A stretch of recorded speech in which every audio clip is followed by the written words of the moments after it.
1, 2, 3.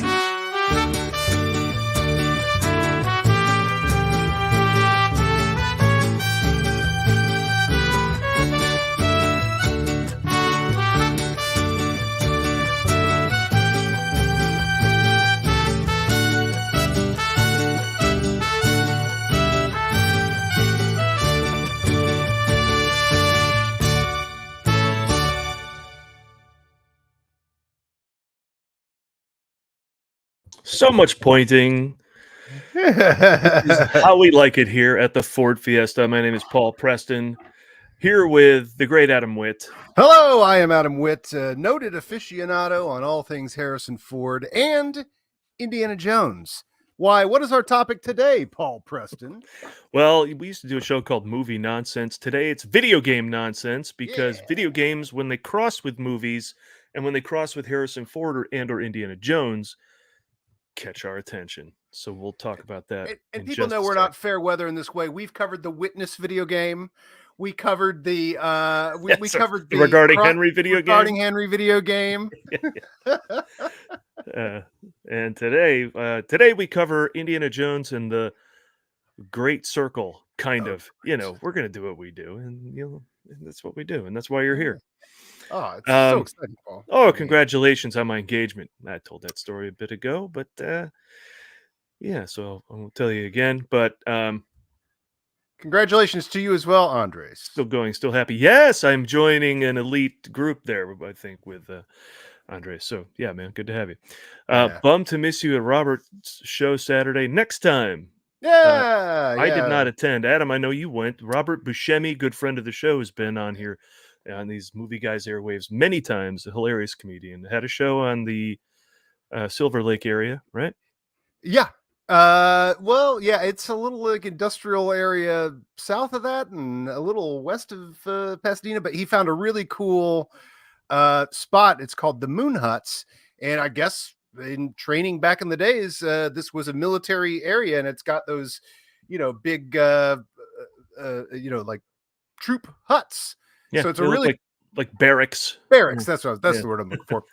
Yeah, and it's just like, and God, he put together another lineup, and I just don't know. Back in the day, I knew a lot of these comedians that Buscemi knew, and so I would go to a show and I go, "Oh, I know this guy there." I didn't know anybody in the show, and they were all amazing, Paul. Like all different styles of comedy, but very kind of little alt, some fun, dry stuff. I mean, there were a couple jokes that were told, and I would love to plug the people that did the show too. I not remembering the names, and I didn't bring them with me, but I was howling. There was a couple jokes that just really had me howling, and man, it's a really, really good lineup of people. Oh, Mike Bridenstine was one of them, and if you don't know Mike Bridenstine, he's often a host on our former guest, Mike. What's his face? It's a great story, Adam. Yeah. Anyway, Mike Bridenstine. Look him up. Lie and say Mike Judge was on our show. No. Oh, okay. What was the guy who talked about Unga Bunga boobs? Yeah, okay. Exactly. What Mike something or other. I love him. Yeah. He was a great guest. Boy, his last name is escaping me. But when I attended this show previously, the Squozen Penguin show. Squozen Penguin, named for two of Buscemi's best jokes. Squozen and the penguin being surprised that penguins have innards. He thought they were like an eraser, so there was just more penguin. The previous show had great people I'd never seen before, and I remember when the Boubet sisters went to the Laugh Factory on a Saturday. They were getting close to Andy Dick, and they were hanging out with him, and he invited them to hang out in his like a special area and watch the shows and stuff. And they were like, these Saturday night people are killing it. Like, you go out to see the clubs or you go out to see comedy night at a thing, and you're like, oh, there's people. Okay. I mean, and you don't know who any of these people are, and they were just crushing it. So I'm not surprised. There's a whole another faction of people out there who I don't know who absolutely crush. And just Buscemi has just kept his finger on the pulse of comedy. And I met some of the guys afterwards, and I was like, man, you did a great job tonight. How do you know Robert? And I was like, I don't know. I've just known him for 20 years. I'm like, Buscemi just knows everybody. It's incredible. Oh, Mike Burns. That's his name, Mike Burns. But he was a great guest. I remember he was on our show. Great guest. He has He has a podcast called Power Moves with Mike Burns, and Bridenstine's on that all the time. And I hadn't seen Bridenstine in a long, long time, and he was great as well. I mean, just everybody was just killer lineup Yeah, there. previously Tony Sam was on the show, and he was very funny, doing some Right. crazy Yes. character with a mask and stuff. Like, it was all nuts. Right. It's a lot of nuts people, but I was surprised at how very accessible this lineup was also for eccentric as they were. Sometimes it's like, oh, we're in the middle of a performance piece here, but they all killed. So yeah, look that up, the Squozen Penguin Show, or look up Robert Buscemi on all the socials. We should have him back on the show, and make him discuss crossing over or something. And And Mike Bridenstine just published a book on the Chicago stand-up scene. yes. Thank you, Cam. This is essential reading if you're interested in comedy. This is what's so cool is right around the time I was about to move to LA, the stand-up scene was starting to, like, a lot of the improv people had shifted over to stand-up, which, for a time was a little cheesy. There was like a cheesy stand-up era. And I remember when I first got to Chicago, it was like, no, we don't do none of that stand-up stuff. But then the sort of alt people and stuff sort of took over, and there was a great alt comedy scene in a place called the Lion's Den, and the Elevated and the Lincoln Lodge were 3 alt stand-up venues, and that's who you would see. You would see Buscemi and Bridenstine and Mike Burns and like Pete Holmes and Kumail and all these people would be at these places, just starting out their craft. And then Bridenstine wrote a book about it, which is great. I mean, it's really cool. Yeah, if you're interested in comedy, it's just so cool to have that little candle that burned twice as bright, I suppose, in Chicago. Really, the whole story of that is really cool. Yeah. In another out and about story, Susan and I went to see a play called POTUS at the Geffen Playhouse Okay. last Thursday. I had seen students perform this when I was adjudicating like this weekend theater event in You were an Fullerton. adjudicator. I was an adjudicator. I was watching and judging scenes from students, and these Just when you think you know everything about Paul, he's been an adjudicator. that's right. 3 or 4 girls, or 4 or 5 actually, but came out and did the scene from POTUS, and I'd never heard of this play before. And it's a fast, funny feminist farce, and it was really good. Says And these Paul girls Preston, killed it. adjudicator, the adjudicator. And I said, I've never even heard of this show. If I ever heard about it, I'm going to go see it. And sure enough, it came to the Geffen because it had only just recently been on Broadway, got some Tony nominations, and this was the LA debut. And it featured, speaking of Chicago, Alexandra Billings. Oh, okay. Yeah. I sent her a note, but I haven't heard back. But I was like, look, last time I saw you was at Hamlet the Musical, which was at the Improv Olympic in the 90s. Wow. But she was great as the first lady. It's just about this dumbass president. You never see him. You only see the women who keep the White House going while he's out there being an idiot. He's saying the wrong things. He's not showing up when he should. He's being, a terrible president, and they keep it going. And just funny throughout. It's doors slamming, the whole fast farce thing that you would expect. And to wrap up the story, farce, too furious. To wrap up the story with more Chicago, Dave Rosowski was there. The wonderful Dave Rosowski. Absolutely wonderful. I told him as much. I said, Dave, I love you. I don't see you enough. I think the last time I saw him was 2018. But if you just follow him online, he's inspirational. He speaks truth to power, and he's just a great guy to know. And it's only right that he should also write a book. And I wanted to plug that. Please plug that. Susan bought it, and it just arrived at our house yesterday. Oh, awesome. The Subversive's Guide to Improvisation, which is a great title. And I can only imagine that he goes deep in that direction with this book. So we can't wait to check that out. So good to see him, and and happy to plug his book, even though I haven't read it. I know it will be great and look forward to reading it. So, absolutely. Any of those guys writes a book, Mick Napier and Rosowski, these guys with just decades of experience in improv. I still get geeked out when I run into Dave Rosowski, and we're like friends now. Like, he knows me. And but I walk up to him and I'm just like, I know the guy that did, Truth, Justice, or the American Way. Like the first show I saw at Second City, I'm like, I still geek out at that. I'm like, oh my God, it's Dave Rosowski. It's so cool. Yeah. And he has also recently gotten engaged. So we talked all about that too. The engagement club. Yeah.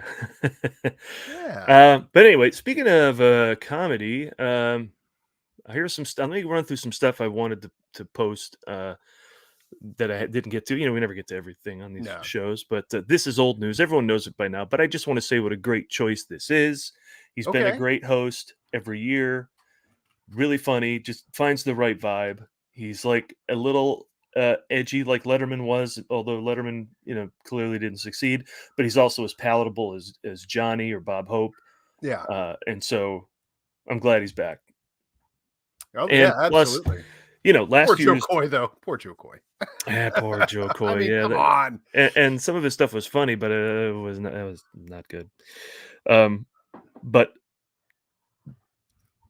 we needed the great show we had last year at the Oscars after the Will Smith nonsense. Last year's show was just by the books, perfect in terms of the entertainment, the reverence for movies, the awards given out, just good feelings all around. So hopefully with his return, we get more of that. Oh, Kimmel's coming back to the Oscars. Right. Okay, gotcha. I don't know why I misunderstood. Oh, But, yes, returns to Oscars. Oscars, yes. Other nonsense. Well, speaking of returning, Because you need discussing film for whatever they're worth, John Williams cancels his retirement plans. Do you know about this? And if a film came along that I was greatly interested in with a schedule that I could cope with, I wouldn't want to rule anything out. Everything is possible. Only our limitations are holding us back. Now, that doesn't mean he cancels his Good retirement plans. This still doesn't sound like there's a project, but Yeah. I like that it's out there. Of course, I heard this when he was touring around with the Fablemans.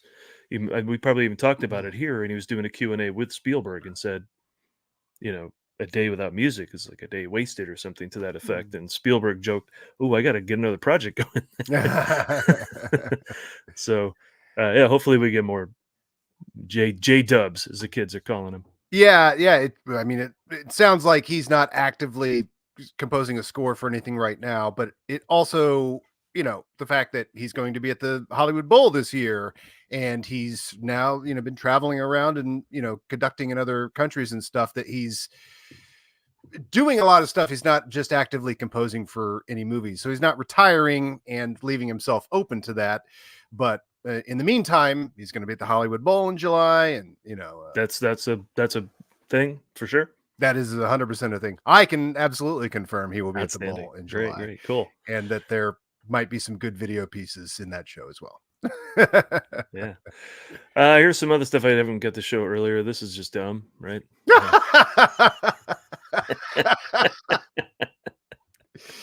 Yeah, you have brought the dumb. Is that the Alden Ehrenreich? Yeah, I think so. Yeah, I think it is. Yeah. Why? Well, between Solo and A New Hope was this phase of. I like they went with the Alden Ehrenreich one. I don't know why. I just am geeking out about that. That's cool. And again, and I have two things that aren't Harrison Ford related, but here's one of them that I just had to share because I thought it was really stupid. I am Smorgas of Borg. Resistance is hurdy flirty flooping. Smorgas of Borg. I love that someone put that, like, just had that thought of the Borg, Smorgasborg. Yes. They gave him a little eyeball thing. Yeah, that's totally stupid. Resistance is the hurdy flirty flooping. That's very good, Paul. Thank you for show and tell on that one. Yes. Wish I could claim responsibility, but not so much. And I wish I could claim responsibility for this. We talked the other day about how, or if we didn't talk about it here, we talked about it on the What the Show podcast. We were talking about how the rights for Steamboat Willie have gone into public domain. And so someone made this, which I appreciate. Oh, wow. That's the best one I've seen of any. Oh, wow. Oh, what a great way to capture a brand new pop culture, newly minted pop cultural image, the Godzilla chasing the boat. I did not have on my bingo card that Godzilla would be the biggest pop culture sensation of the year. I'm so happy for that, though. Yeah, and how weird and new and creepy is that image not yet seen in a Godzilla movie of just the head kind of coming down the water, just staying on your tail. It's like just that's crazy. And for Jaws fans, and obviously the filmmaker is a Jaws fan, of like, let's get that Jaws imagery into a Godzilla movie. It's so cool.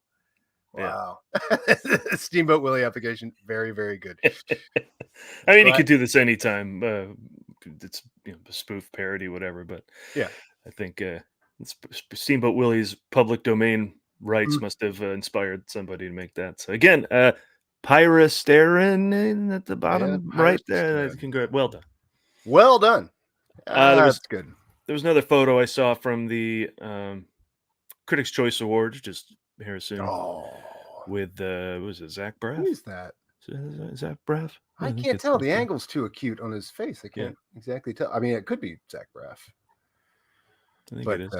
yeah, this is where at the what awards? Critics' Choice Awards, Critics' the Choice ones Awards. we talked about last week, where he won the Career Achievement Award, was nominated for Shrinking, and I think Braff knows Bill Lawrence, who created Shrinking. Oh, and yeah. Ted Lasso through Scrubs.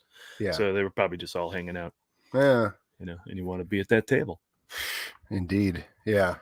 I just love Harrison Ford showing up at all this stuff. He's just still so relevant, Paul. Yeah. I mean, when we had the idea for doing something about Harrison Ford, it almost felt like, let's give him the proper retirement, since we know that the last thing he's ever going to do is Call of the Wild. Did not turn out to be the case.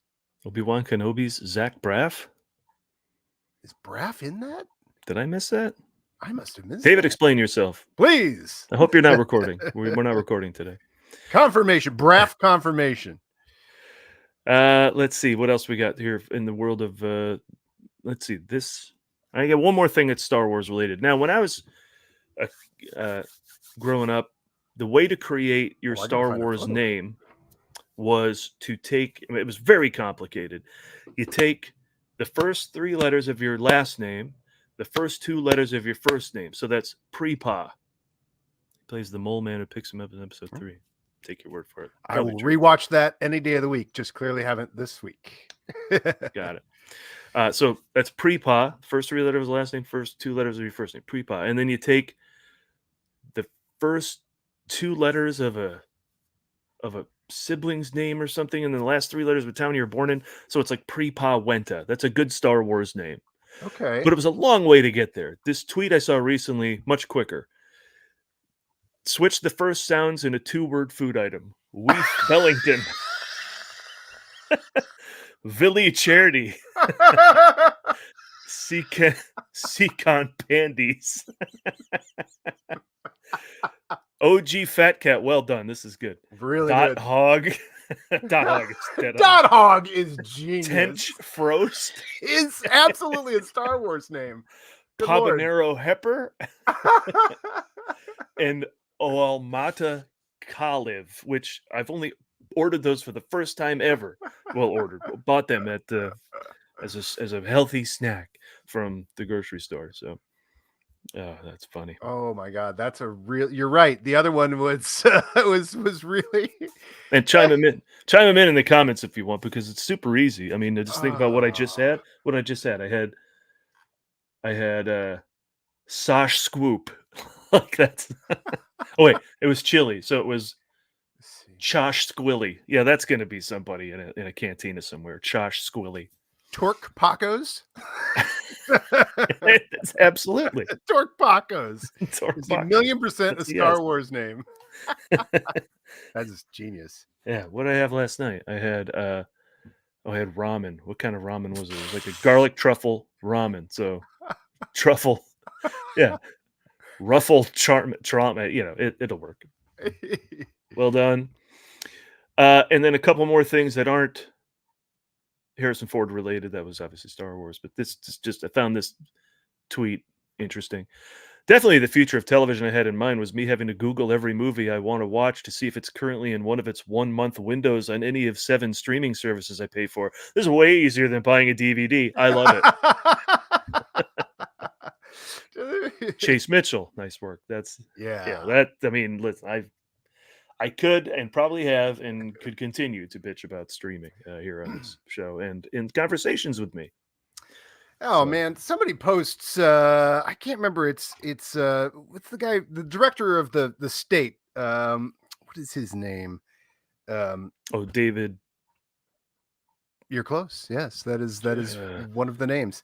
Wan? It's a David. Who's James Wan? And then there's David Wan, isn't there? Isn't it David Wan? Let's see. David Wayne. Wayne, thank you. David Wayne. That's close. But Anyway, I don't know if it's his video store, but he's always posting photos of this just amazing video store, and I think it's somebody's house or his house, because I think he like keeps saying like, "Oh, off to the video store," but I think he's like making a joke that it's like it's his house. But anyway, but yeah, there's some really cool on Twitter, some really cool libraries that have shown up, Like in Turkey.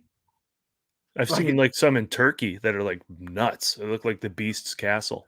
Oh yeah, I'm not sure where some of these are, but there was somebody posted. I'm at a friend's watching the playoffs, and he goes and he has a photo of the playoffs, and then just this enormous library. And he goes, "I think he has everything. Text me if you want me to see if he has video." And the number of obscure texts of videos, and then a shot of that DVD being held in his hand in response to every single one of them. Wow. It was incredible. I mean, people were just naming the most obscure stuff. The guy had everything. Damn. It's incredible. Yeah, definitely a goal. Fish fingers. Wait a minute. That's funny. Well, that's true. That's the one where it doesn't work out. And then lastly, Adam, you will be excited to know, fresh off of, and I got to bring it up here, fresh out of Sundance, there's a new documentary called Superman,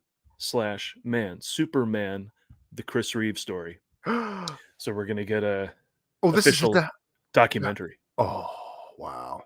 Look at that photo. God damn, look at that photo. That is just one of the best superhero photos ever taken. Every photo of him is the greatest superhero photo ever taken. Yeah. Wow. Oh, Joaquin Phoenix won an Oscar for Joker.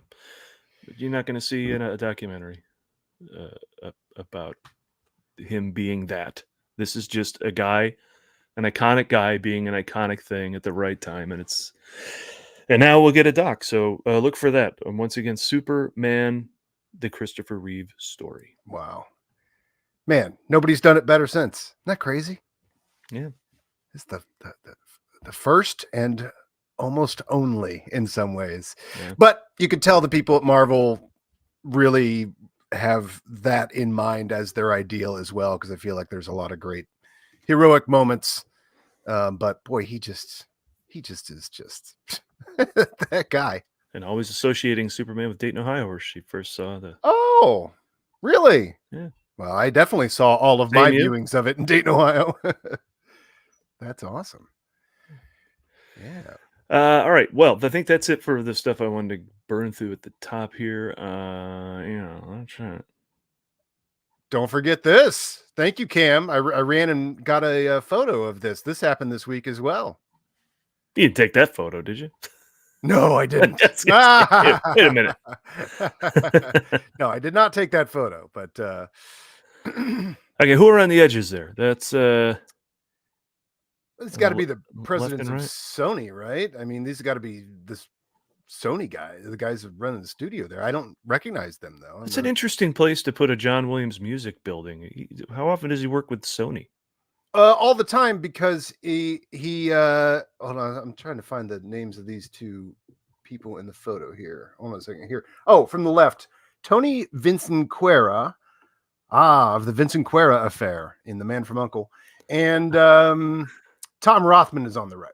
So Okay, Rothman is he's the head of Sony, right? Or at least he's one of those names that's the head of something. I've heard the name Tom Rothman for the last 20 years. So Ron Meyer, he runs something, doesn't he? yeah, exactly. Right. So this is all of ever since he stopped recording in London. He's records everything at the Barbra Streisand stage at Sony. So when you look at the behind the scenes of The Force Awakens, that all the videos or all three of those movies, any package you see on the DVDs, those are all in the Barbra Streisand studio on the Sony lot, which is where I also watched Mike Post record his 2 symphonies with a full orchestra.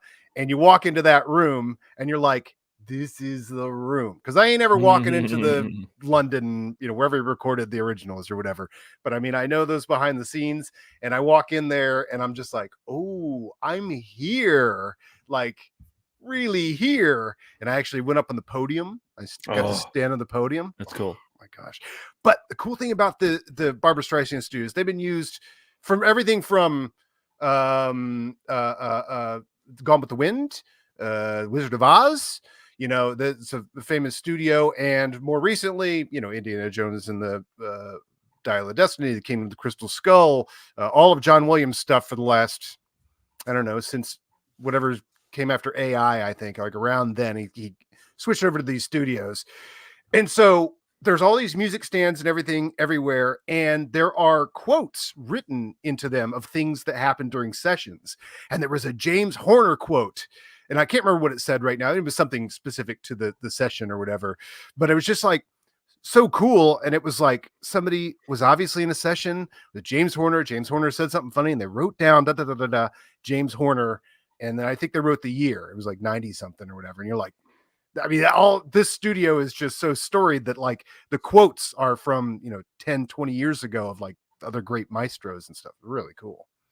So he's been on that lot a lot. And so I think I don't know, the music building is not the recording stage that's been named after Barbra Streisand, but so I'm not sure. The music building must be where other things happen, but the things that the Sony that are named after people is pretty cool when you walk around the lot there. Brennan, welcome. We'll figure out a time to get on your show. Look for us going on Brennan's show. Oh yeah, very soon. That's right. Sorry for the delay on locking that into the calendar, but we will. Yeah, absolutely. Love Brennan Marr. I got a few other things, but Adam, let's see. We're working on a conspiracy here to make William Harold get an Xbox. So why don't you jump into your presentation of some of the video game stuff involving Indiana Jones? Okay, Paul. Oh, wait a second. Yes. I don't have anything because Indiana Jones is no longer relevant. Oh, wait. I made a mistake. Harrison Ford and Indiana Jones will remain eternally relevant our entire lives. Here we go. Let me tell you what you are missing, Dr. Jones. While you were playing your pointless game, I was playing you. You're wondering if maybe you should have built yourself a life of meaning instead of ending up here, dead and forgotten in the sands of Africa.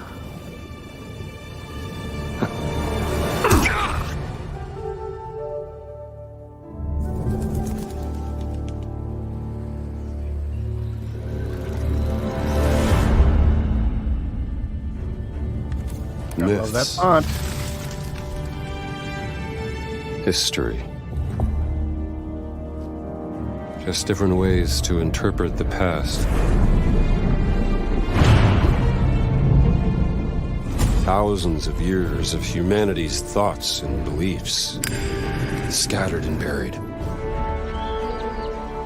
Just waiting to be found. You can't just run away from your problems, Indiana. Watch me.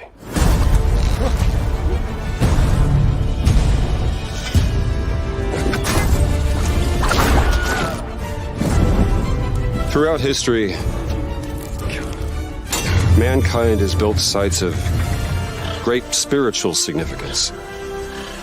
If you were to draw a line through these ancient sites around the globe, you get a perfectly aligned circle.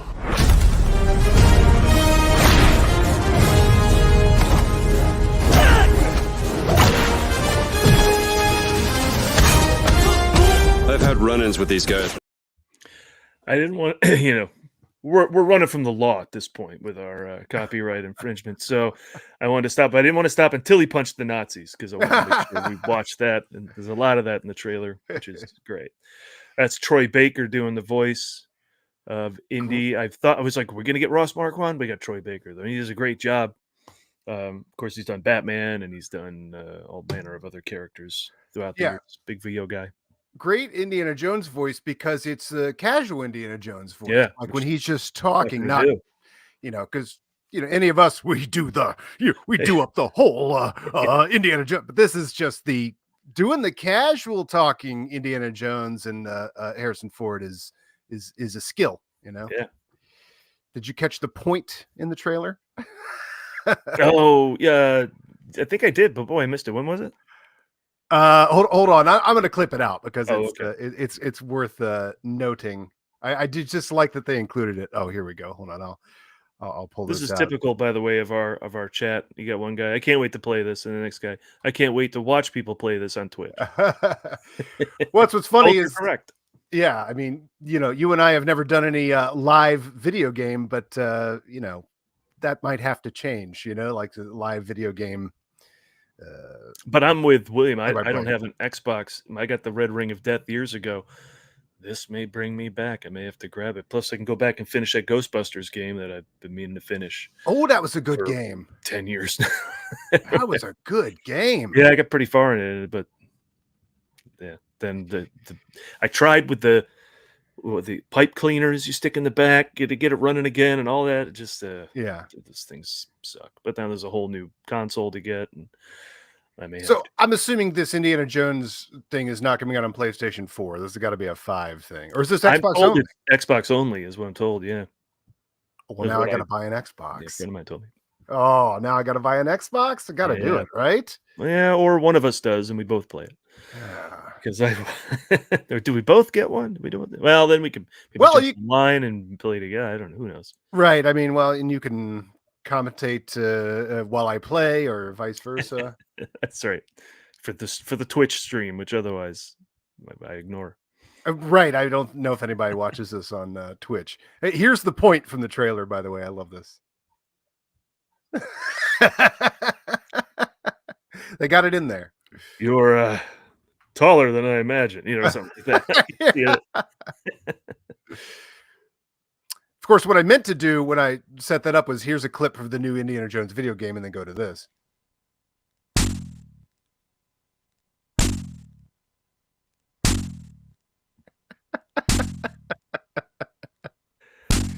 Let it play. Let it play. Let it play. No copyright strikes on this sound effect.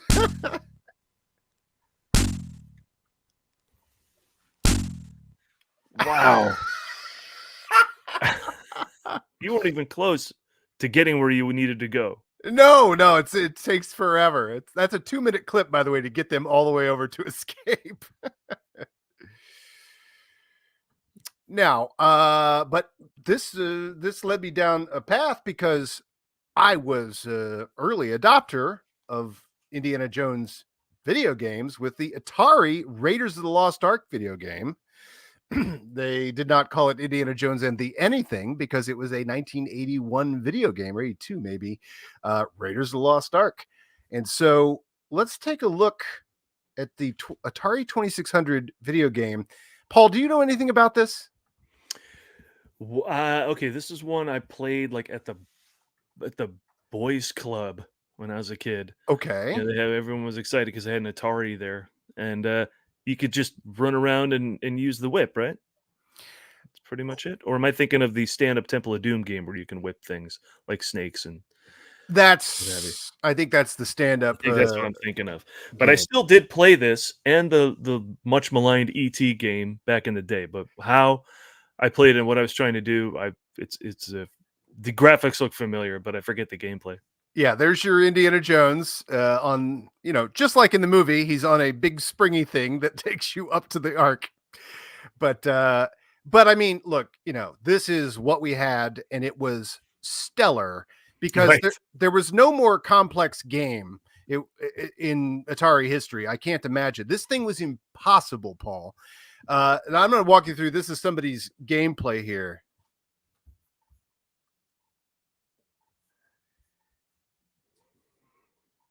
All right, I'm going to turn this down a little bit here. Okay. So, I hear no audio, by the way. oh, okay. How about now? No. Oh, you don't hear any at all. Here, do I have to set the do I have the audio set here? Let's see if there's a special setting here. I could do some audio. So share screen window to share audio, share a tab instead. Oh, you need really? Wait. Hold on. I think. Wait, can you hear this?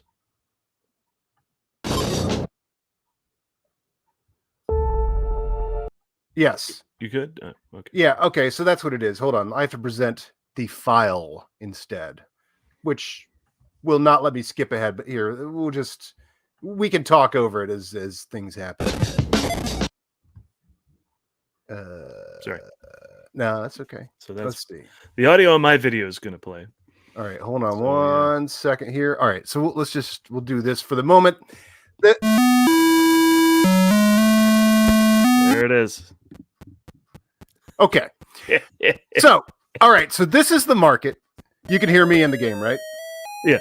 Now look down at the bottom there. You've got your all right, so you got to buy the flute. The flute keeps you from being bitten by the snake. And look at his arsenal there. So this was a two paddle game, or a two joystick game. So the right one would control your inventory down here, which is pretty radical for a Atari game to have an inventory. That would be a mainstay. You're not playing the game, right? No, this is somebody's walkthrough. Why didn't a snake just kill you right now? No, because he was playing the flute. Now look at this. So how? Okay, the flute doesn't make the snake go away; it just makes it pass you by and not hurt you. Oh wait, I do have control here. Awesome. Okay, so check this out. To even figure this part out, you had to go to this market. You had to buy. Now watch his inventory here. There's a grenade. So you have to. That's what that was. Okay. You got to go buy a grenade. Now, who in the world would figure out? Oh, and then obviously I dropped the grenade by this wall. Walk out. You come back in. How in the world do you figure that out on your own? So then that leads you to this thing here. Now you have that.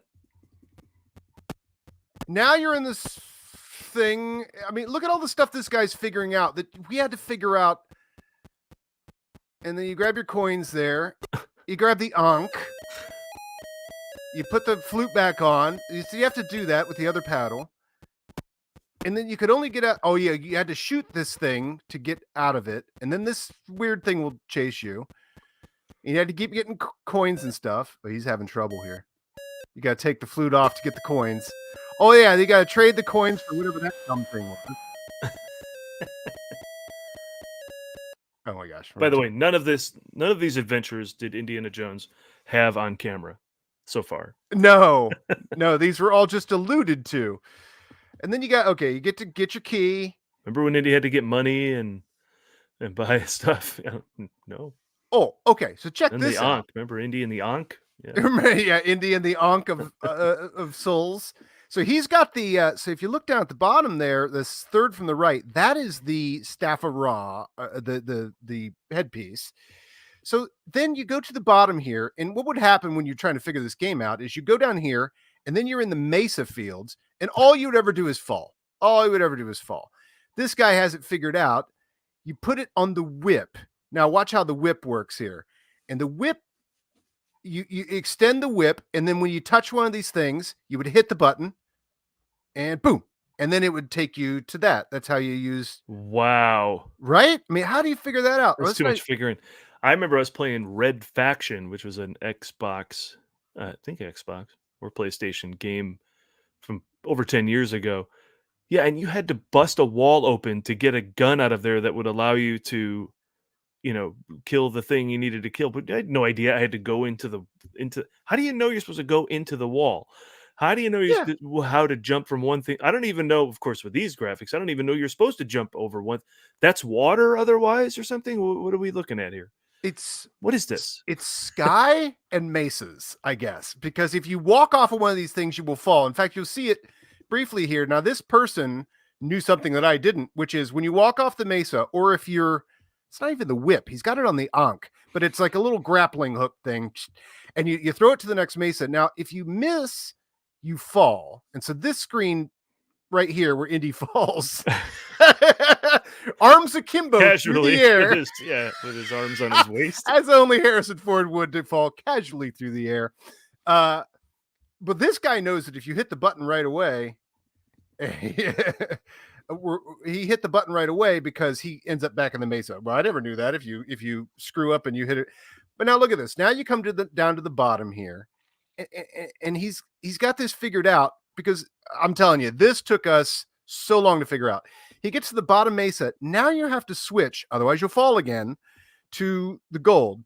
And now you're in the map room. Okay. Even more confusing so far.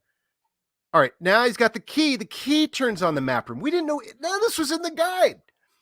Here's the funny thing. This became such an obsession with my family that my mom played this all the time. Well, trying this to is figure the it out map as well. room. I'm sorry, I hate to interrupt, but I Yeah. need to go back. This is the map room. This is the map room. Okay, Atari. You know, screen accurate. And so as you can see, the Mesa field we just came out of. Now we're in the map room. Is it? You know, it looks familiar, but Right. look at what has to happen here. You walk into the map room. You have to wait until the sun rises. Now this guy's already got it on the headpiece.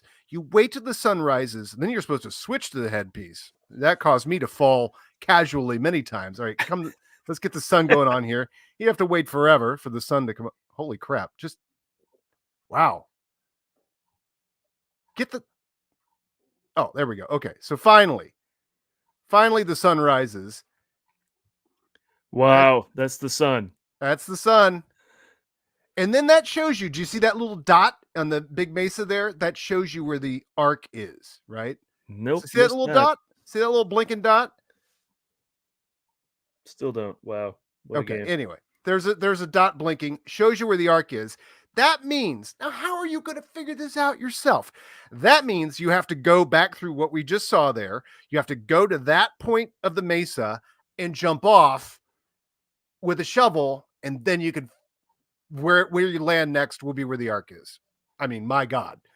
Now this guy's about to screw up here, because you got to, and then the thieves, remember this scene from the movie? Or Raiders of the Lost Ark? The Frogger scene? Yeah. Where you have to Frogger your way past all the thieves. Okay, but at the bottom of that, okay, so he didn't fall off. Yeah, that you go down through the den of thieves. He gets which a I guess guitar there? Oh, that's a shovel. Got it. That's a shovel. So now you got to trade your money for the shovel. It cost you 2 money for a shovel. And then I can't remember, the guy over there on the left there does something. Oh, and then we're back here. Okay, so now he's going to go back to the mesa field. He's going to get killed by a snake. Oh, here, let's hear the satisfying sound effect of dying, because this is all that happened to me.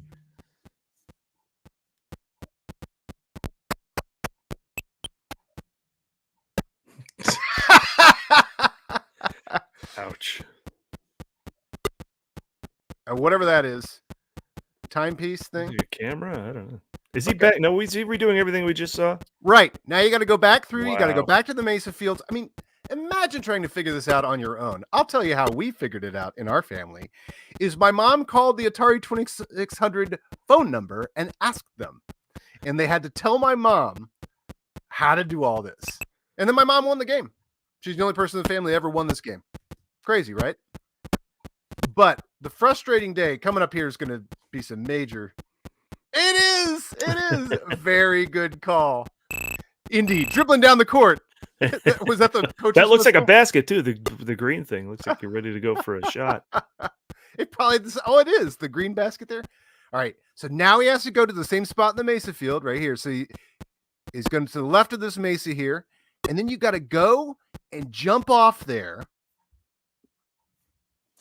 And you know what he just bought, Paul? Now imagine figuring this out without someone telling you. What he bought in the marketplace was a parachute.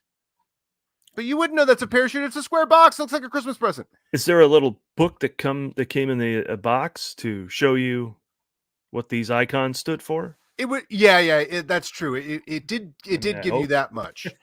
It did give you that much, but it wouldn't tell you how to navigate all this stuff. So there. Okay. Then look at that. How are you going to figure this out? And first of all, his parachute's going to pop on that thing and he's going to die. Oh, how did he do that? How did he win that? Okay. So then you've got to drop from the Mesa, parachute, and down at the bottom is where you dig. So now you got more villains to Frogger around. And now you got to dig while they keep trying to steal stuff from you. Look at that. He's going to get it. He's going to get it. And Oh, I underneath see. there- Okay, the Yeah. ground is wearing away. But a really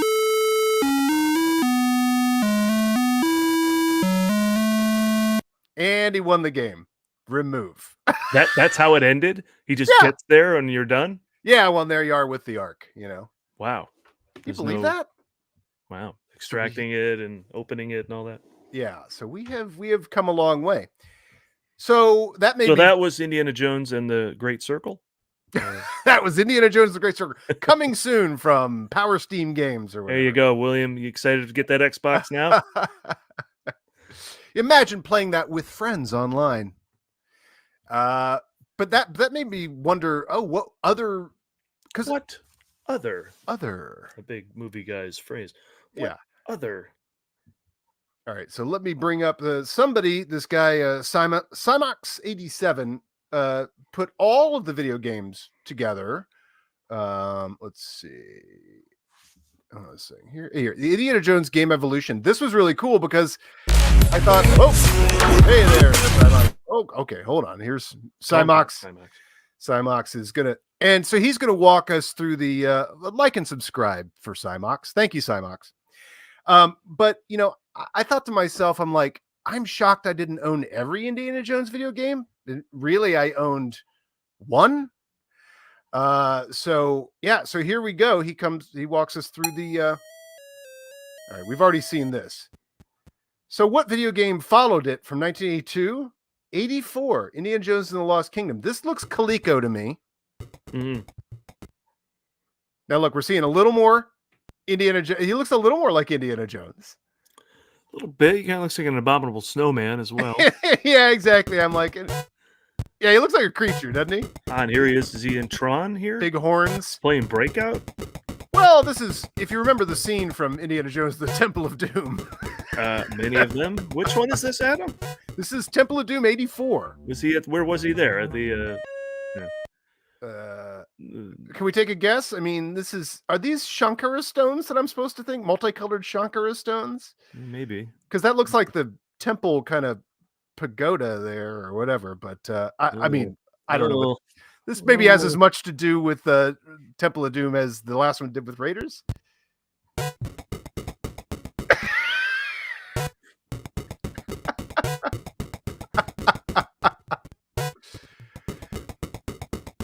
Wow. Okay, I'm not surprised I didn't own this one. All right, now here we go. 85, a year later. So Now again, I played the stand-up arcade game version of this, and it was this. Right. Yeah, this is it. yeah, this So it was also on Atari. Yeah, you were whipping bats, whipping snakes, whipping thuggy guards. this is Atari games, but I think and whipping the cages that the kids came out of when you freed them. yeah, this must be like an Atari 5200 or something, or early Nintendo, but produced by Atari for the platform. Okay, so then we skip 5 years ahead. We got here. We got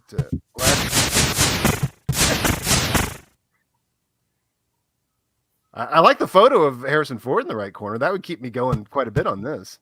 Yeah. But really, they're all just Pitfall and Donkey Kong, It didn't hurt you to land there. All right, so there's that. And then my favorite game. Oh, yeah. Now we're going to figure out how to fly a plane.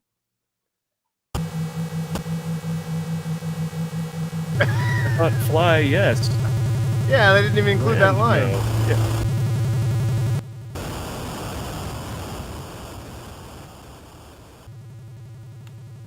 Yeah. Very exciting. All right, what was next in store? We had 92. See, The now Fate these of are Atlantis. cool. Again, I mentioned this to you before.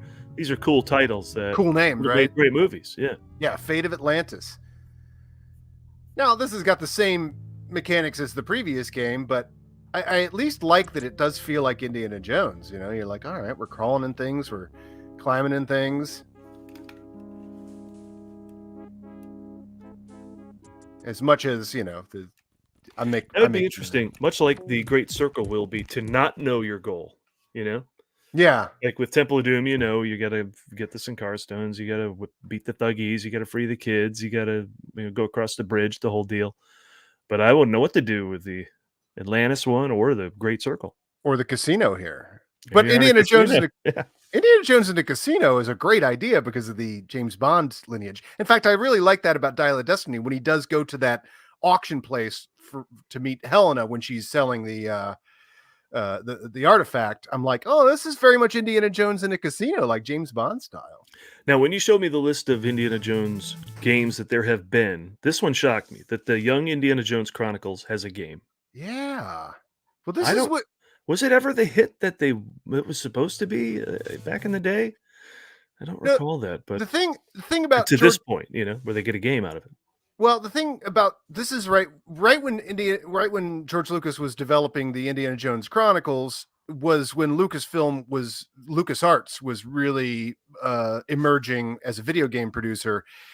I got to tell you, George Lucas has never had, not since the early days, has had to ask permission to do anything. So Indiana Jones, Young Indiana Jones they just made that pilot, like $1 million pilot or whatever. And they're like, here it is. You want it? All right, cool. And so I think much like LucasArts is like, oh, we're doing a video game. It doesn't matter. It's, it's going to get out there because we're LucasArts. So, Yeah. so I don't think It's a good he ever question. cared. Is that Michael Jackson in the full red, leather suit? Oh yeah, that really is. But I mean, this is obviously platformed right off of Mario. Yeah, Yeah, totally. We've seen Pitfall, we've seen Mario. Pitfall makes the most sense. That's almost an adaptation of Indiana Jones. Oh, Yeah. listen to that music.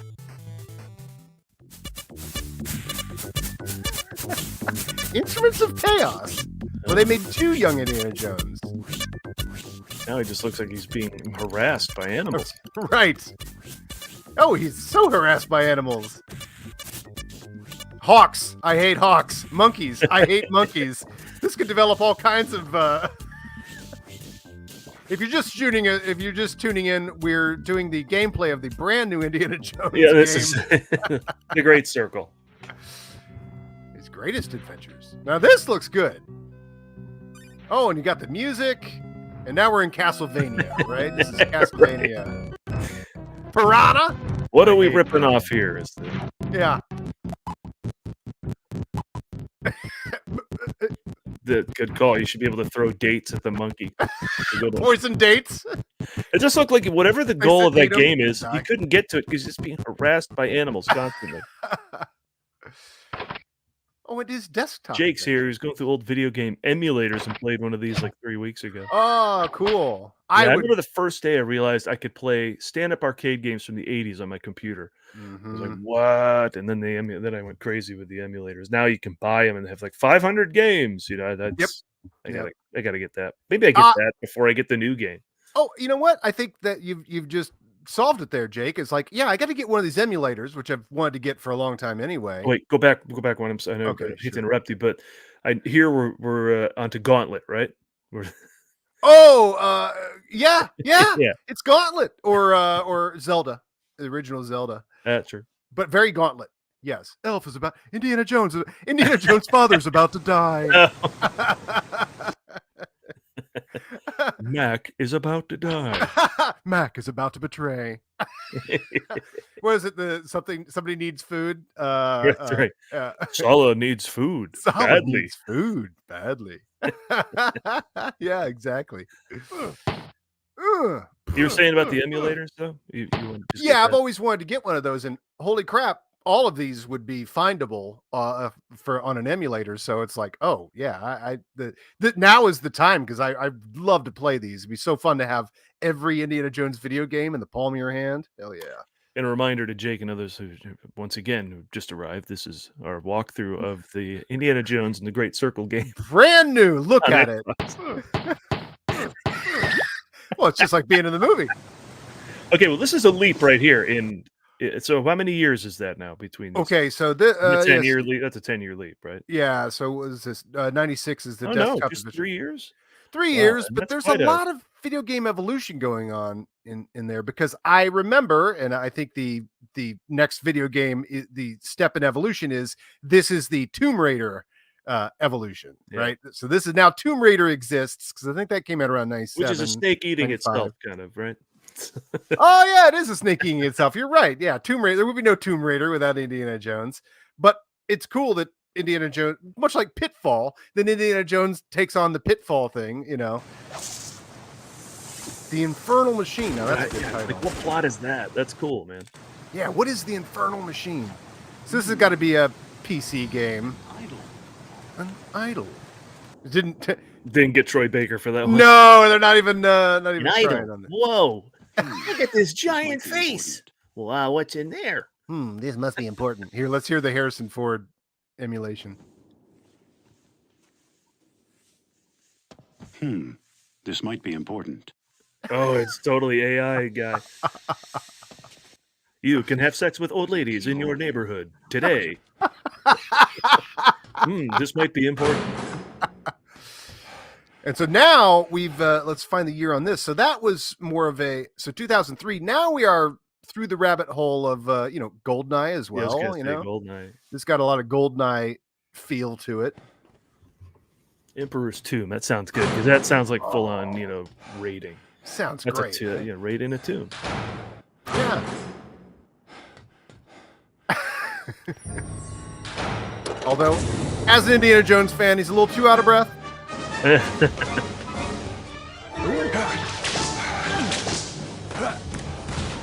Original music.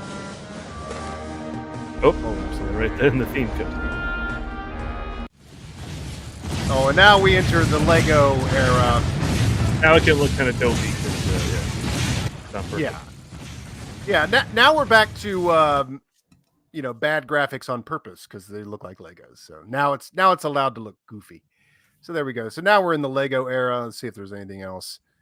But boy, that's pretty good. What is that? That does look good. Wow. The Staff of Kings. Wow. Now see, why wouldn't I have known this had come out? This is cool.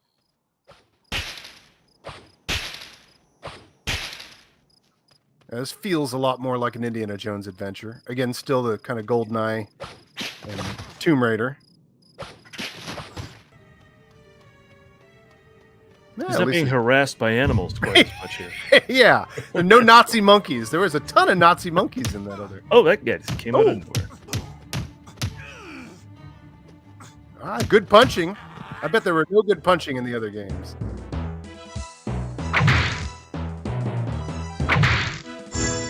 Now, this looks like one of those dumb video games that's advertised when you're on Twitter, and it's always a guy running after a barrel or something or whatever. Yeah. This looks like the Indiana Jones version of one of those. Right. If you don't, know that game sucks, Yeah. And it's phone sized, and that's no good. Yeah. That's it. Okay. Blue. I like how they just took because Indy in Last Crusade has to step on the name of Jehovah, right? Mm-hmm. He has to, otherwise he'll fall through. I love how they took just that aspect and are like, oh, him jumping around on tiles. Okay, yeah, we can make a game out of that. Like, this is just the Jehovah test as its own game. Oh no, this is the X marks the spot. It's 1, 2 Roman numerals. Yeah. Oh, it's a lot going on there. Just like the movie. Or Lego. That's probably super fun. Right. Lego kept a lot of this IP alive. Yeah. So this is obviously Last Crusade. All right. Yeah. I don't remember this from Last Crusade. No, but the castle looks familiar.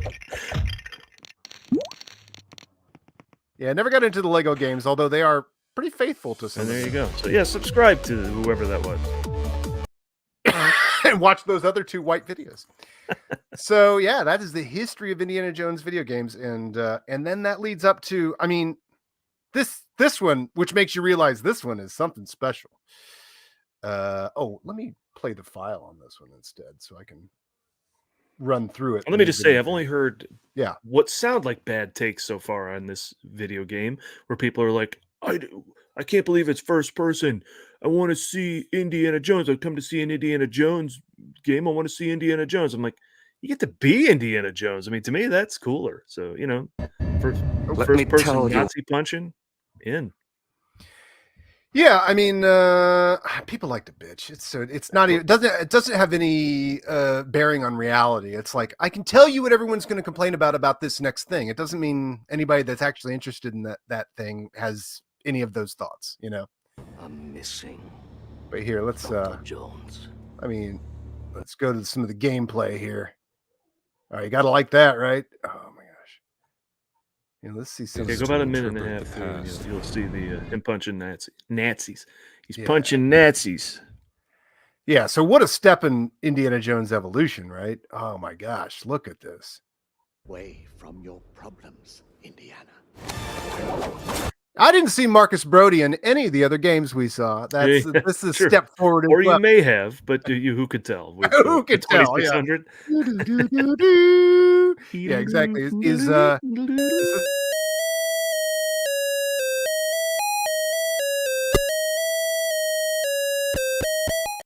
Yeah.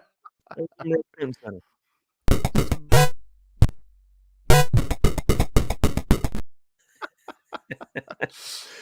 And I'll So, play yeah. this again just for the contrast. Yeah. Wow. Watch me. Of course, this is story, not gameplay. Go ahead, like another 30 seconds. We'll see gameplay. There we go. That's actually Yeah. I love this. Throwing the hammer at the guys. Throughout history, mankind has built sites of great that voice. spiritual significance.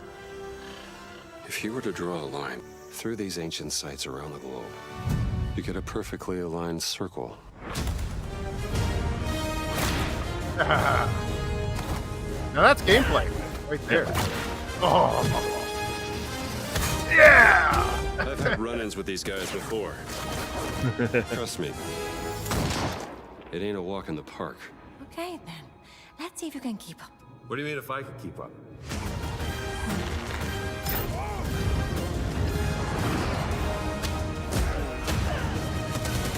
Ooh, and of course get some Call of Duty in there. Ooh, look at that. Oh, he jumped on the wing. Patron of the fallen angels. Protector of the Chirkulimani. The Great Circle.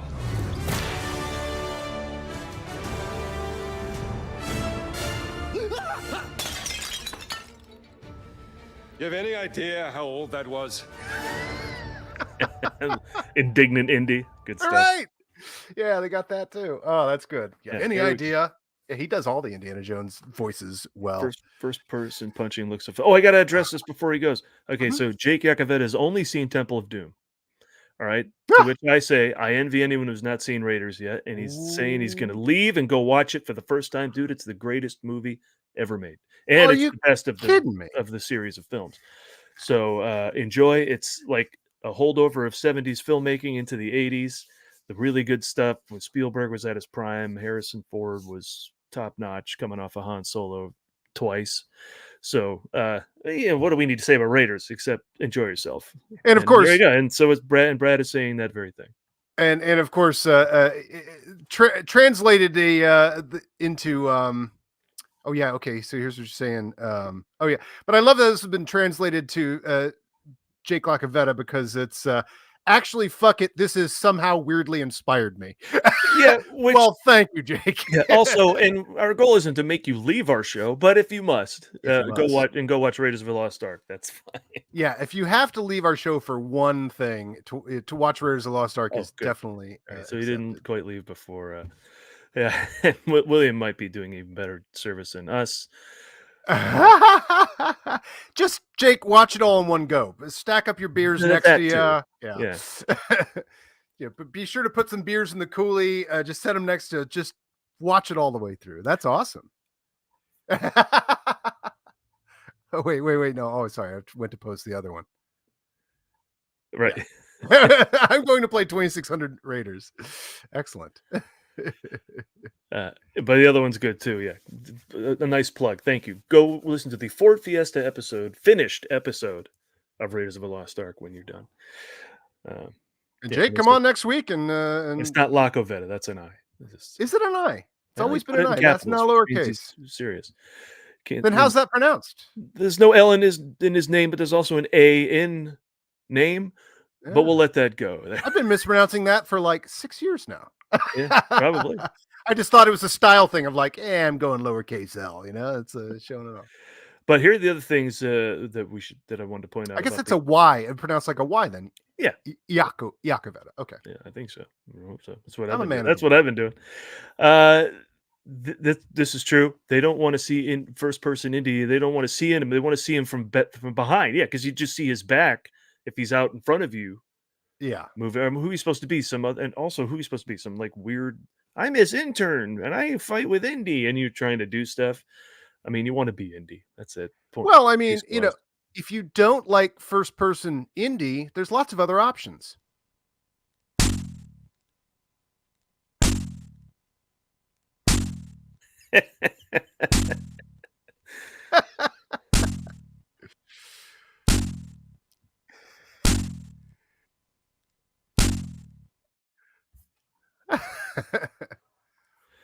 And then Marcus was not in the other games because he was lost in his museum. Oh, there we go. Yes. In fact, that should be its whole game. Like, get Marcus unlost from the museum. But let's take a look at this real quick and see. I pulled this while the Wikipedia shot of the games that are out there, and I would totally watch some of these movies, right? Like Indiana Jones, Revenge of the Ancients, and the Staff of Kings. We saw a clip of that. I would totally watch that. Figure out what that is and what it's supposed to be. The Infernal Machine, The Lost Kingdom, The Fate of Atlantis, Emperor's Tomb. Yeah, I'd watch all that. But I mean, I'd watch all these as movies. The shame we never got them, but we got what we got, and I ain't mad about it.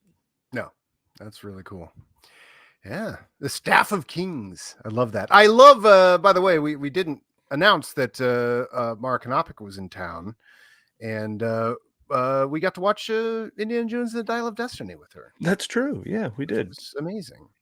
And she was always praising the stunts, and it made me think because Dial of Destiny did get a SAG Award nomination for stunt ensemble.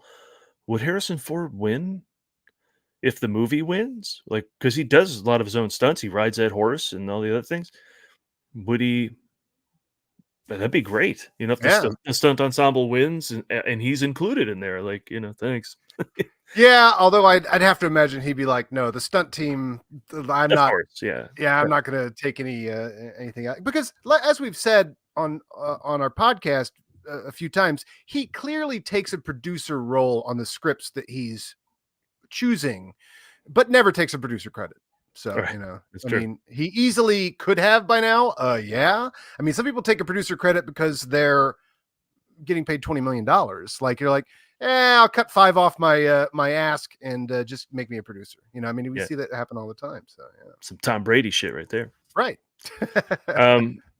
Also, but even more so would be Mission Impossible: Dead Reckoning, Part 1.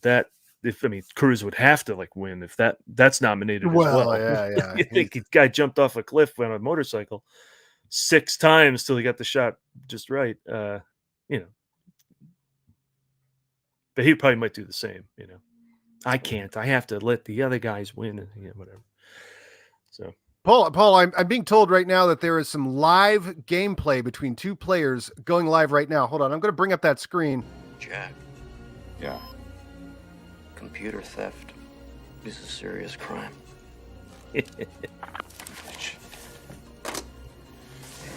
Oh, it's Harrison Ford. He's playing the game himself.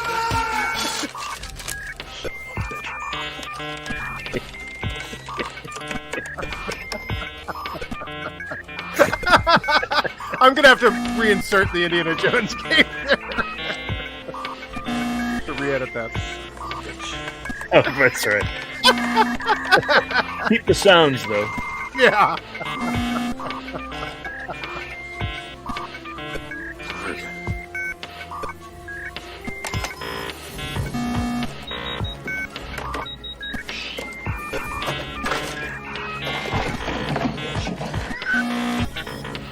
I need my paper.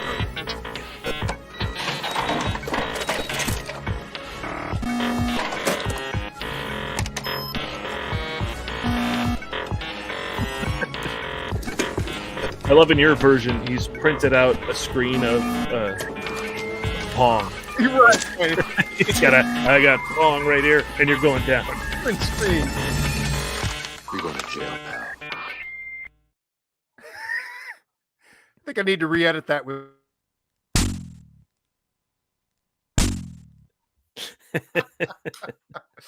All right, and that's Indiana Jones video game day. Fantastic.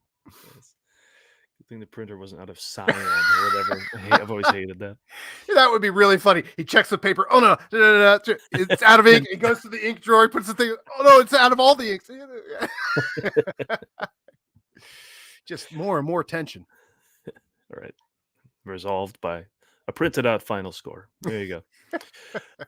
What else you got, or should I move on to a couple more things I got? Yeah, go for it. That was the video game corner here on the newly minted video game corner on the Ford Fiesta, because there's a new video game for Indiana Jones. Well, going back to Star Wars for a second, I think everyone knows that Rebel Moon is Zack Snyder's attempt to make Star Wars. So Right. someone edited Zack Snyder's Star Wars. And I think it plays really well. You could see all the things in there, including the over explanation of plot. Okay. And You slow-mo. you texted me this. I still haven't watched this. Oh, okay, I'm good. We'll watch a excited. little Yeah, of it. it's great. It's like 8 minutes. It's really good. Okay. We'll watch a little of it before. I don't know if there's another risk of copyright infringement, but here we go. Well, if there was, then Zack Snyder would get in trouble for this Rebel Right. Moon bullshit. Yeah, I know. If we get in trouble, he's going down with us. If I go down, you're going with me. What movie? A long time ago, in a galaxy far, far away, there was a great war amongst the stars. In time, it became known as the Star War.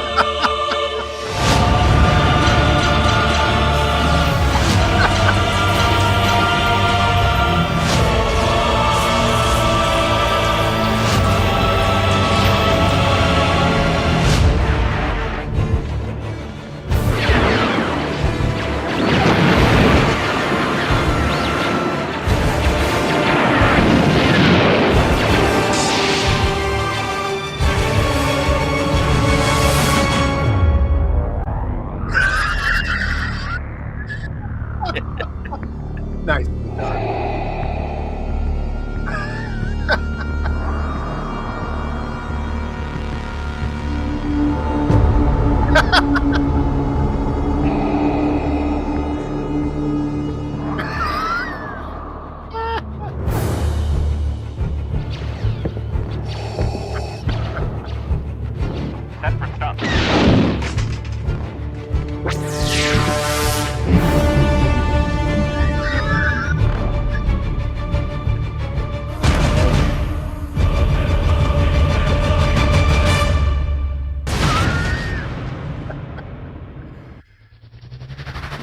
Oh dear, R2. That was a harrowingly close escape.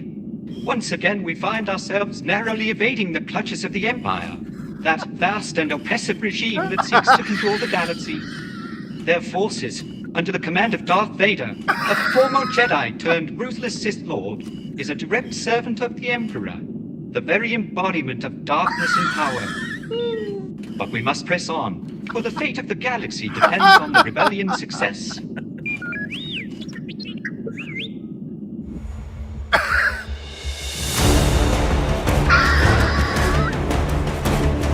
And you get the idea from there. Oh my gosh, that's great. Oral This is Nuts, it bizarre. looks like, is their name. God It's pretty damn, funny. This is bizarre. This is bizarre. God damn, this is bizarre. That is great. I can't wait to watch that whole thing. That's awesome. That's Yeah. what a good idea. Well, we got like 10 more minutes before our normal 90 minutes. Adam, I have to share this with you before we go any further. Okay. It doesn't seem like an episode or an issue of Complete Woman would be something we talk about here on the. I recognize that Fourth issue of Fiesta Complete Woman, Paul. Do you? I was do going through recognize. my magazines here and looking through how many How ones do I do want you to have a copy of the 1997 Complete Woman? 2003, 2003. Okay. What magazines do I want to keep? What ones do I want to toss? I'm kind of going through things, doing some early spring cleaning. And you had to say to yourself, why do I have this? Right, because of the great. Then I flipped through. I saw Justin Kaufman, and then I You realized there's did. a whole thing here called "What Men Talk About: Bonding God. with the Guys." We What were guys are we talking about? the most Yep, masculine guys imaginable. there's Adam Witt, 2003, Oh my gosh, there I am. and his improv troupe, Schadenfreude, and they're talking guy shit. And Matt Hanner and Connor Callista. Yeah, Look at that. right. Well, yeah. So that's us at Mother Hubbard's in Chicago. And Justin, was in. Yeah, you guys act like you're talking complexly. Now, this was obviously. How did this all come down? Was it all just transcribed from some other conversation, and they put photos of you at a bar, or? No, we went to that bar, and this is some friends that Justin had in journalism, and somebody I think got assigned. We should do an article about what guys talk about when girls aren't around or whatever. I mean, it sounds like your classic. Yeah, so no Kate James here. No Kate James there. Who is also a member of your troupe. Yes, yeah. So Kate is not there, and nor is Mark Hanner, but we brought the Matt Hanner to the show there. The great artist Matt Hanner is unfortunately no longer with us. Rest in peace, buddy. Oh. But yeah. But I love that exists for memories of Matt as well. Like that is wonderful. And so we sat down and we were just being dickhead guys, just like we're not the most like masculine, like going out for a night in the town, let's find some ladies. I mean, we're nerds. We're I'm not that different from what I was back then. But we forcing the issue of, all right, well, we're talking about girls or whatever. And so read it. It's the most insanely terrible. We sound terrible because we're really forcing the issue of like, oh, well, what if we were here to talk about women? And objectify them in every way. It's all the topics were like, how do we objectify women and make it sound like this is a conversation and that we actually do that, which we did not. But so yeah, it's all about boobs and butts and it's terrible. It's really terrible. But trying to find out where so you like hear you say, I've always liked punky chicks. Well, that's true. I like ones with colored hair. You never know what to expect from them. Well, that's true. So there is some truth in there. Which Sandy says, I like office girls because they never wear underwear. So here you are out in the town. That is Sandy being funny because of course office girls wear underwear. But so we're being kind of funny with it. It doesn't read funny. It reads like a bunch of, jerks kind of. But it is funny that Justin had a friend who was trying to write this article and she's like, she or he, I can't remember. It was like, do you want to just go to a bar with our photographer so we can use all the photos in the thing? And then I'll record your conversation. And so some semblance of that conversation did happen, but we're definitely forcing our, we're out looking for some ladies, Well, then it ends with you, a girl eyeballing you. And Matt says, dude, you have to do it. She's been looking at you all night. He's like, I don't want to be a jerk like that. She doesn't want to go out with me. We're all behind you, says Connor. You go over. Adam saunters to the bar. We watch in awe as he chats up the waitress. She walks away with a smile on her face. Adam walks back to the gang. No go. She has a boyfriend. Wow, it looked like she was all over it. Yeah, but what can you do? Exactly. You did your job, soldier, says Sandy. Always coming up with the good lines. God. That's so funny. And they made me go up and try and get the number off the waitress. I don't even think this is a magazine anymore. So I don't think so. I don't know. The only proof I have that magazine exists was that issue. So who knows if it happened the month before or after, if it was still around. But yeah, an era of magazines, Paul. Like we are out of the era of magazines now. It's not magazine friendly as it was back then. Yeah. But yeah, they made me go up and ask her for her number. So, we obviously were there to pretend we're guys who are out looking for girls. We're going to flirt with the waitress. We're going to flirt with whoever we can. So, we were being flirty with the waitress and they're like, go up and ask for a number. And I said, no. And they said, for the article, you have to go up and ask her for her number. So I was like, all right, let me go up. To quote you, you said, fine. Well, yeah, there is some truth to that article. It's fine. That is probably 100% accurate. Listen, Jake Yakoveta update. This dude just looked at poison from an arrow and knew it was 3 days old. I have so many questions. Do not watch from a modern point of view. We didn't wonder how he knew about the poisoned arrow. I actually put that in my stand-up routine years ago. He's like, poison. Not very strong poison, apparently. No. Yeah, that would be a really funny moment. And he goes, poison is still fresh, 3 days. We did it at the same time? Yeah. I think I did that in my routine too, actually. Yeah. That's awesome. Oh, that's good. Pretty weird. Pretty weird. Also, I just found this as I'm going through my stuff, and I forgot I even had it. I have an old press EPK packet. Oh my God. Clearly it's not electric, but from The Fugitive. And is that Ford? So. Wait a second. Hold on. I'm going to go compare that to other signatures online. Hold on. It looks a little different. I mean, I got one here, and it's a little different. So. Okay, hold on a second. This came from his press team when I was a young kid. You can see the signature on the photo there. All right, here we go. Okay, now I'm looking up signatures online here. It doesn't look like him. The one on the photo is definitely his signature. Yeah, the one I've seen a bunch. He doesn't put the tall line on the D. Okay, hold on a second here. Hold on a second, because who signed this? But they look like they could both be him. Hold on, I'm going to pull this. I'm going to pull this image down here and get it up on the Cambot. Can you put this in the still store? Adam right now. Here's Adam right now. Jack. Yeah. Computer theft. Yeah. Is a serious crime. That's me. I'm computering so fast, Paul. I'm computering as fast as I can.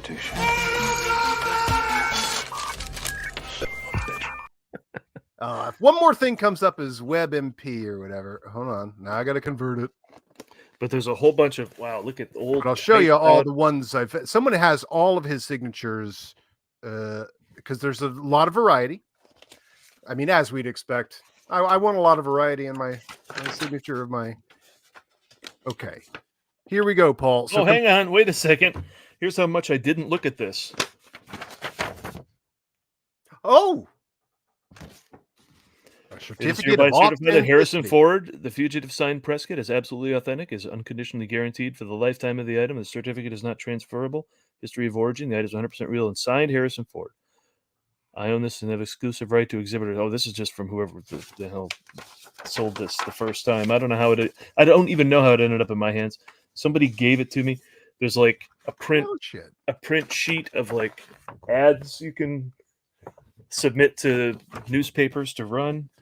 Yeah. And then all you wanted to know, typed out in typewriter type about The Fugitive. 1993. We were still 3 years away from me getting my first computer. So. Wow. All right. Yeah. So crazy. Certificate of authenticity, but Paul, from whoever.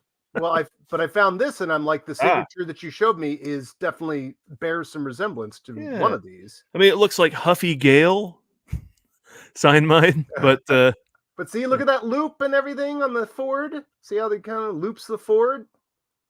Huffy Gale. Yeah, that does happen occasionally. I don't see the big loop at the top on any of these though.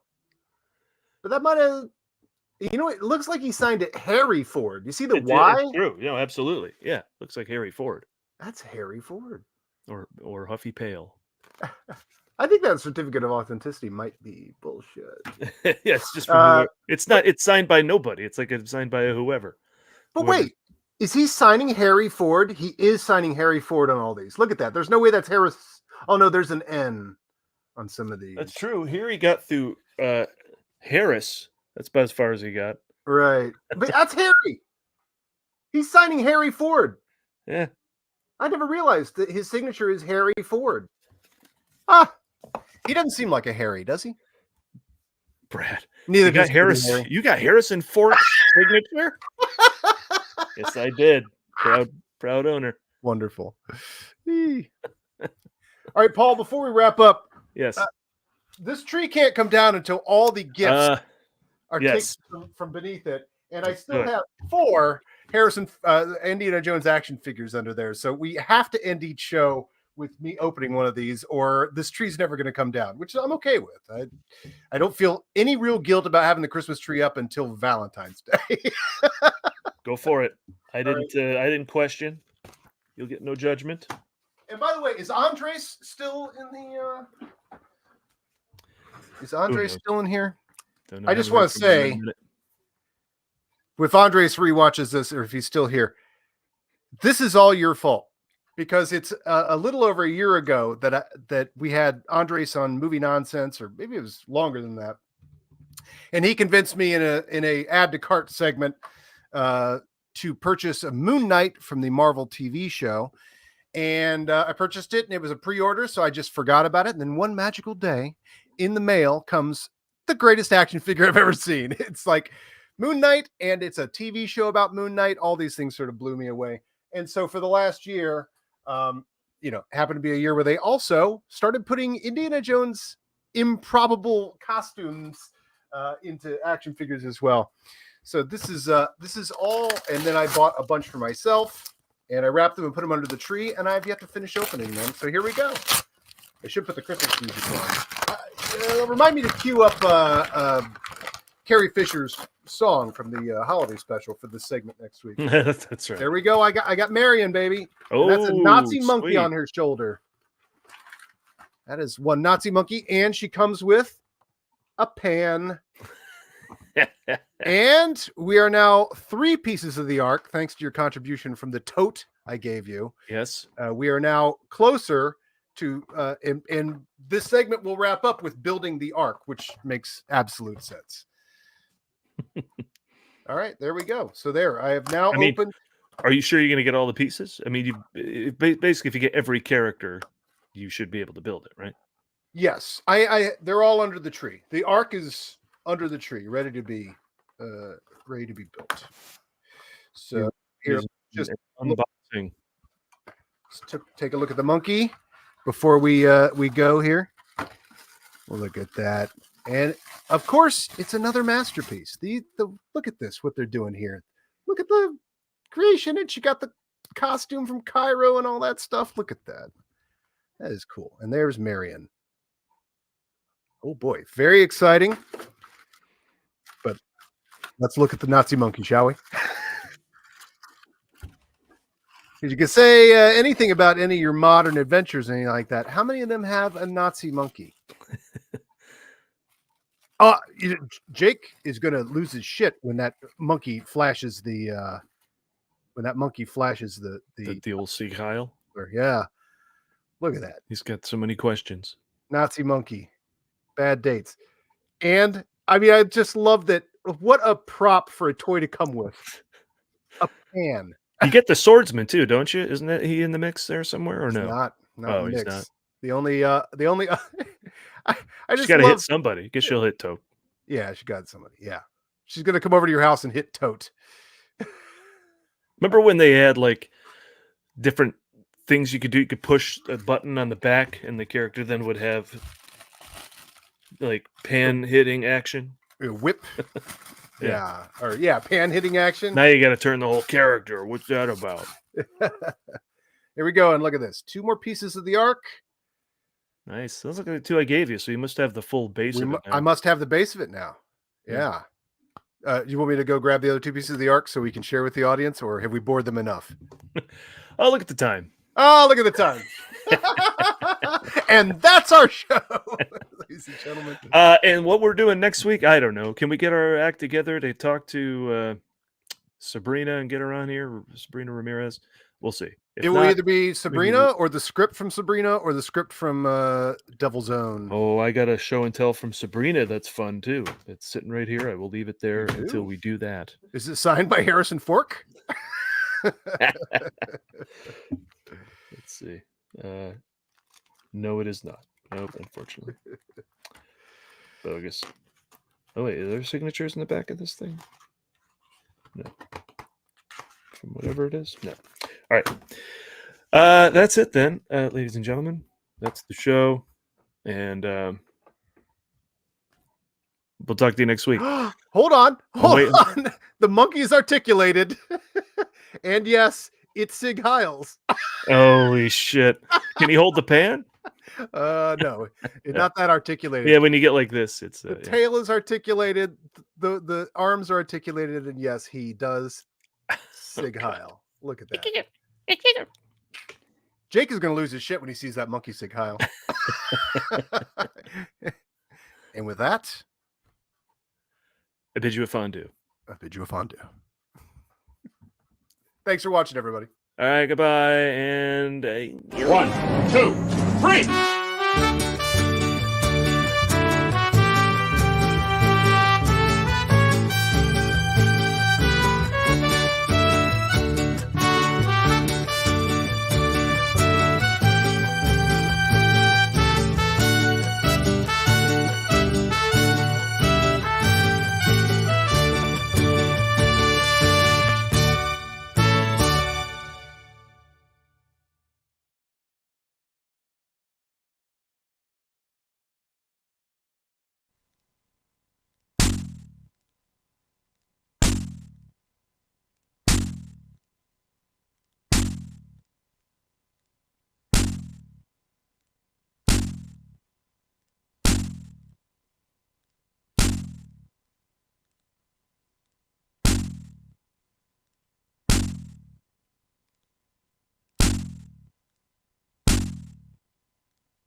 You gotta get you some of that.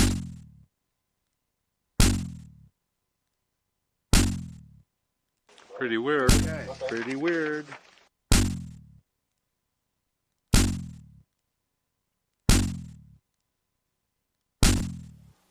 This is bizarre. God damn, this is bizarre.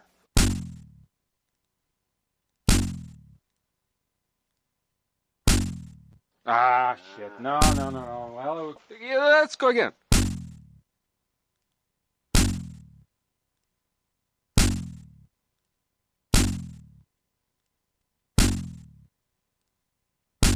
What an incredible waste of time.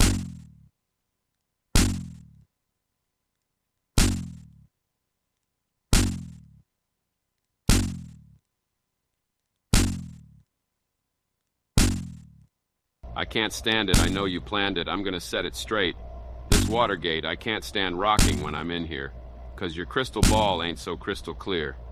So while you sit back